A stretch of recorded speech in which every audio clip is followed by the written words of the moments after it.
ಆಮೇಲೆ ಇನ್ನೊಂದು ಕಾಂಗ್ರೆಸ್ ಪಕ್ಷ ಕಾರ್ಡ್ಗಳನ್ನ ರದ್ದು ಮಾಡಕ್ ಹೊರಟಿದೆ.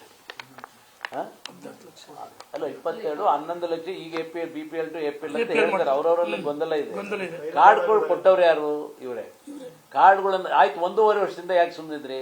ಈಗ ಏನಾಗಿದೆ ಅಂದ್ರೆ ಅವ್ರಿಗೆ ಅಕ್ಕಿ ಕೊಡಕ್ ಆಗ್ತಾ ಇಲ್ಲ. 10 kg ಅಕ್ಕಿ ಕೊಡ್ತೀವಿ ಅಂತ ಹೇಳಿದ್ರು. 5 kg ಅಕ್ಕಿಯನ್ನ ಪ್ರಧಾನಮಂತ್ರಿ ನರೇಂದ್ರ ಮೋದಿ ಅವರು ಗರೀಬ್ ಕಲ್ಯಾಣ ಯೋಜನೆಯಲ್ಲಿ ಕೊಡ್ತಾ ಇದ್ದಾರೆ. ಇವತ್ತಿಗೆ ಇವ್ರಿಗೆ ಕೊಡಕ್ ಆಗ್ತಾ ಇಲ್ಲ, ಮತ್ತೆ ಹಣವನ್ನು ಕೂಡ ಹೊಂದ್ಸಕ್ ಆಗ್ತಾ ಇಲ್ಲ. ಆ ಹಣದ ಕೊರತೆಯಿಂದ ಈಗೇನ್ ಮಾಡ್ತಾ ಇದ್ದಾರೆ, ಈಗ ಅನರ್ಹ ಕಾರ್ಡು ಅಂತ ರದ್ದು ಮಾಡಕ್ ಹೊರಟಿದ್ದೀವಿ ಅಂತ ಹೇಳ್ತಾರೆ ಒಂದು. ಆಮೇಲೆ ಕಾರ್ಮಿಕ ಕಾರ್ಡುಗಳನ್ನು ಕೂಡ ರದ್ದು ಮಾಡಕ್ ಹೊರಟಿದ್ದಾರೆ. ಕಾರ್ಮಿಕ ಇಲಾಖೆ ಇಲ್ಲಿ ಇವ್ರು ಮತ್ತೆ ಹೇಳ್ಕೊಳ್ಳೋದು ನಾವು ಬಡವರ ಪರವಾಗಿದ್ದೇವೆ, ಹಿಂದುಳಿದವ್ರ ಪರವಾಗಿದ್ದೇವೆ ಅಂತ ಹೇಳ್ತಾರೆ. BPL ಕಾರ್ಡ್ ರದ್ದು ಮಾಡೋದು ಬಡವರ ಹೊಟ್ಟಿ ಮೇಲೆ ನೇರವಾಗಿ ಹೊಡೆದಂಗೆ, ಮತ್ತೆ ಈ ಕಾರ್ಮಿಕ ಕಾರ್ಡ್ಗಳನ್ನ ರದ್ದು ಮಾಡೋದು ಕೂಡ ನೇರವಾಗಿ ಬಡವರ ಹೊಟ್ಟಿ ಮೇಲೆ ಹೊಡೆದಂಗೆ. ಮತ್ತೆ ಹಿಂದುಳಿದವ್ರ ಪರವಾಗಿದ್ದೀವಿ ಅಂತ ಹೇಳಿದಂಥವ್ರು 187 ಕೋಟಿ ಮೂಢ ಹಗರಣವನ್ನ ಇವತ್ತು ಸಮರ್ಥನೆ ಮಾಡ್ಕೊಳ್ತಾ ಇದ್ದಾರೆ. 187 ಅಲ್ಲ, ಬರೀ 80 ಕೋಟಿ 89 ಕೋಟಿ ಅಂತ ಮುಖ್ಯಮಂತ್ರಿಗಳು ಹೇಳ್ತಾರೆ. ಇಷ್ಟು ತಿಂದ್ರು ತಿಂದಂಗೆ, ಅಷ್ಟು ತಿಂದ್ರು ತಿಂದಂಗಪ್ಪ. ಅಂದ್ರೆ ನಿನ್ನೆ ಯಾರು ಹೇಳ್ತಾ ಇದ್ರು, ಅದು ನಾವು ರಿಕವರಿ ಮಾಡಿಬಿಟ್ಟಿದ್ದೀವಿ. ಹಂಗಾರೆ ಒಬ್ಬ ಕಳ್ಳತನ ಮಾಡಿ ಹಣವನ್ನು ವಾಪಸ್ ಕೊಟ್ಟರೆ ಕಳ್ಳತನದಿಂದ ಮುಕ್ತನಾಗಿ ಮಾಡೋಕ್ಕಾಗ್ತದ? ಅಫೆನ್ಸ್ ಇದೆ ಅಫೆನ್ಸ್.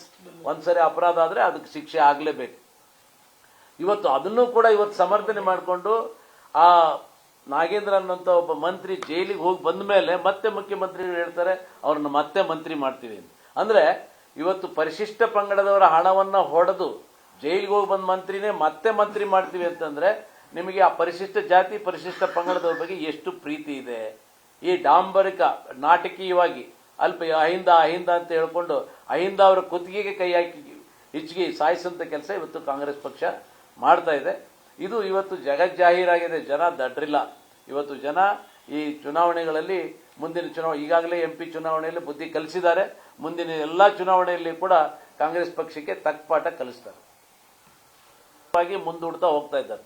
ಇವತ್ತು ಹೈಕೋರ್ಟ್ 2 ಸಾರಿ ಚೀಮಾರಿ ಹಾಕಿದೆ, ನೀವು ತಕ್ಷಣ ರಿಸರ್ವೇಶನ್ ಫಿಕ್ಸ್ ಮಾಡಿ ಅಂತ. ಅದು ಯಾಕೆಂದ್ರೆ ಅವರಿಗೆ ಭಯ ಹುಟ್ಟಿದೆ. ಈಗ ಸ್ಥಳೀಯ ಸಂಸ್ಥೆ ಚುನಾವಣೆಗಳನ್ನ ಮಾಡಿದ್ರೆ ಕಾಂಗ್ರೆಸ್ ಪಕ್ಷ ಸಂಪೂರ್ಣವಾಗಿ ಕಳ್ಕೊಳ್ತೇವೆ, ಅವಾಗ ಜನರ ಬೆಂಬಲ ಇಲ್ಲ ಅಂತೇಳಿ ವಿರೋಧ ಪಕ್ಷಗಳು ಮತ್ತೆ ಜನ ತೀರ್ಮಾನಕ್ಕೆ ಬರ್ತಾರೆ ಅನ್ನೋ ಉದ್ದೇಶಕ್ಕೆ ಇವತ್ತು ಜಿಲ್ಲಾ ಪಂಚಾಯತ್, ತಾಲೂಕ್ ಪಂಚಾಯತ್, ಸ್ಥಳೀಯ ಸಂಸ್ಥೆ ಚುನಾವಣೆಗಳನ್ನು ಮಾಡ್ತಾ ಇಲ್ಲ.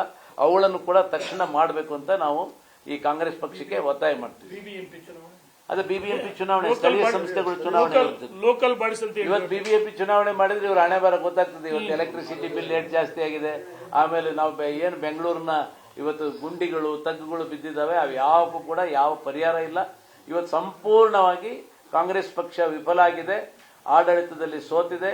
ಇವತ್ತು ಯಾವುದೇ ಅಭಿವೃದ್ಧಿ ಇಲ್ಲ, ಅಭಿವೃದ್ಧಿ ಪರ ಈ ಸರ್ಕಾರ ಇಲ್ಲ ಅಂತೇಳಿ ಹೇಳಲಿಕ್ಕೆ ಬಯಸ್ತೀವಿ. ಕನ್ನಡಿಗರ ಮೆಚ್ಚಿನ ನಿಮ್ಮ ನ್ಯೂಸ್ 18 ಕನ್ನಡ ಈಗ ವಾಟ್ಸ್ಆಪ್ನಲ್ಲಿಯೂ ಲಭ್ಯ. ಕರ್ನಾಟಕ ಮತ್ತು ದೇಶ ವಿದೇಶದ 360 ಡಿಗ್ರಿ ಸುದ್ದಿ ವಿವರವನ್ನ ನೀವು ನಿಮ್ಮ ಕೈ ಬೆರಳುಗಳಲ್ಲಿಯೇ ಪಡೆಯೋದಿಕ್ಕೆ ಈ QR ಕೋಡ್ ಅನ್ನ ಸ್ಕ್ಯಾನ್ ಮಾಡಿ. ನಮ್ಮ ಚಾನೆಲ್ ಅನ್ನ ಫಾಲೋ ಮಾಡಿ, ನೋಟಿಫಿಕೇಶನ್ ಆನ್ ಮಾಡಿ.